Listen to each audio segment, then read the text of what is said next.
आज का हमारा टॉपिक है यथार्थवाद का सिद्धांत। यह सिद्धांत मार्गेंथो द्वारा प्रस्तुत किया गया था। अगर हम किसी भी सिद्धांत पर प्रस्तुत करेंगे या उस पर चर्चा करेंगे, उससे पहले हम 3 डेफिनेशन जरूर देंगे, जिससे एग्जामिन पर सीधा इफेक्ट पड़ेगा। राजनीति, शक्ति और अंतर्राष्ट्रीय राजनीति, ये तीनों डेफिनेशन देना बहुत ज़रूरी है। पहले हम राजनीति की देंगे। शक्ति के लिए संघर्ष, उसे कहते हैं राजनीति। शक्ति किसी समुदाय या उसके कार्यों, क्रियाकलापों को प्रभावित करने वाली जो क्षमता है, उसे शक्ति कहा जाता है। अंतर्राष्ट्रीय राजनीति, राज्यों के मध्य शक्ति के लिए संघर्ष अंतर्राष्ट्रीय राजनीति है। अब हम करेंगे यथार्थवाद पर चर्चा। अंतर्राष्ट्रीय संबंधों का अध्ययन करने से पहल करने के लिए अनेक दृष्टिकोण उपलब्ध है, जिनमें से महत्वपूर्ण है यथार्थवाद का दृष्टिकोण। यह दृष्टिकोण और सिद्धांत मार्गेंथो द्वारा अपनी पुस्तक पॉलिटिक्स अमंग द नेशन में प्रस्तुत किया गया है। मार्गेंथो ने यथार्थवाद के 6 सिद्धांत प्रस्तुत किए हैं। फर्स्ट सिद्धांत है मानव स्वभाव के कानून, वस्तुनिष्ठ कानूनों पर आधारित राजनीतिक सिद्धांत। मार्गेंथो के अनुसार मानव स्वभाव के वस्तुनिष्ठ कानूनों और नियमों को समझकर ही हमें राजनीतिक सिद्धांतों का निर्माण करना चाहिए। होब्स के अनुसार मानव है वो स्वभाव से स्वार्थी प्राणी है। वह प्रेम की भाषा नहीं जानता, वह केवल डर की भाषा जानता है। जिस प्रकार सभी व्यक्ति अपने हित की प्राप्ति करने के लिए अधिक से अधिक शक्ति प्राप्त करना चाहते, उसी प्रकार प्रत्येक राष्ट्र अपने राष्ट्रीय हित की पूर्ति के लिए अधिक शक्ति प्राप्त करना चाहते हैं। सेकंड है सिद्धांत राष्ट्रीय शक्ति के रूप में परिभाषित राष्ट्रीय हित की राष्ट्रीय शक्ति के रूप में ही परिभाषित है राष्ट्रीय हित, जो राजनीति के लिए शक्ति अधिक महत्वपूर्ण है। राजनीति को शक्ति से अलग नहीं किया जा सकता, अर्थात राजनीति को शक्ति के बिना कल्पना भी नहीं की जा सकती। राजनीति का मुख्य आधार क्या है? हित और सुरक्षा। अगर राष्ट्र शक्तिशाली है तो वह अपने राष्ट्रीय हितों की पूर्ति कर सकता है और खुद की सुरक्षा भी कर सकता है। विदेश नीतियों के जो निर्धारक है वो सदैव राजनीति में शक्ति को अधिक महत्वपूर्ण तत्व मानते हैं। इसी आधार पर वे नीति का निर्माण करते हैं। नेक्स्ट पॉइंट है हित। नेक्स्ट सिद्धांत है हित सदैव परिवर्तनीय होते हैं।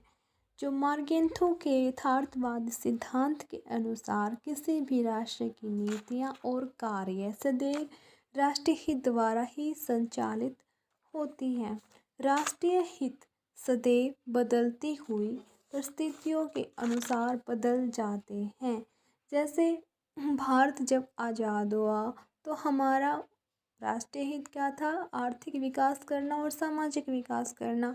उसके बाद बदलती हुई परिस्थितियों के अनुसार हमारा जो राष्ट्रीय हित है वो बदल चुका है। आज भारत का राष्ट्रीय हित शक्ति प्राप्त करना है। नेक्स्ट सिद्धांत है नैतिक आदर्शों के प्रति यथार्थवादी दृष्टिकोण।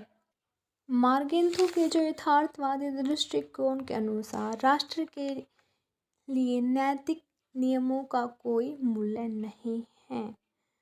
राष्ट्र का एकमात्र उद्देश्य क्या होता है? अपने राष्ट्र की रक्षा करना और राष्ट्रीय हित की पूर्ति करना।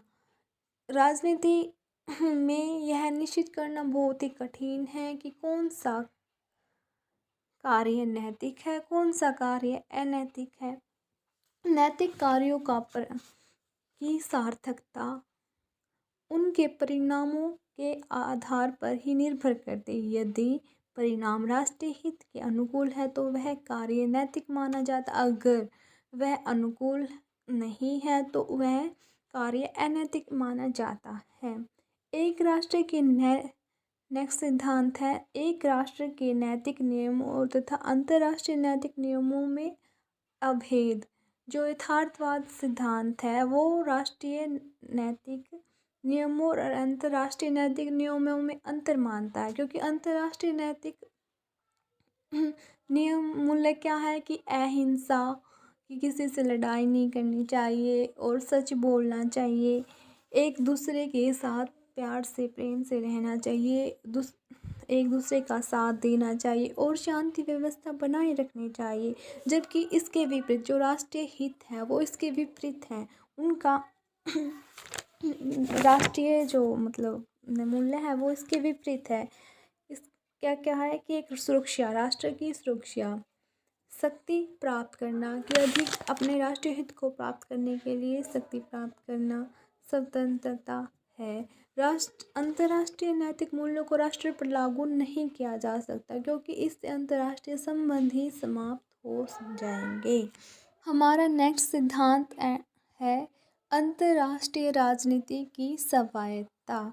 जो मार्गेंथु का यथार्थवाद सिद्धांत है वो अंतर्राष्ट्रीय राजनीति को एक स्वतंत्र विषय मानता है।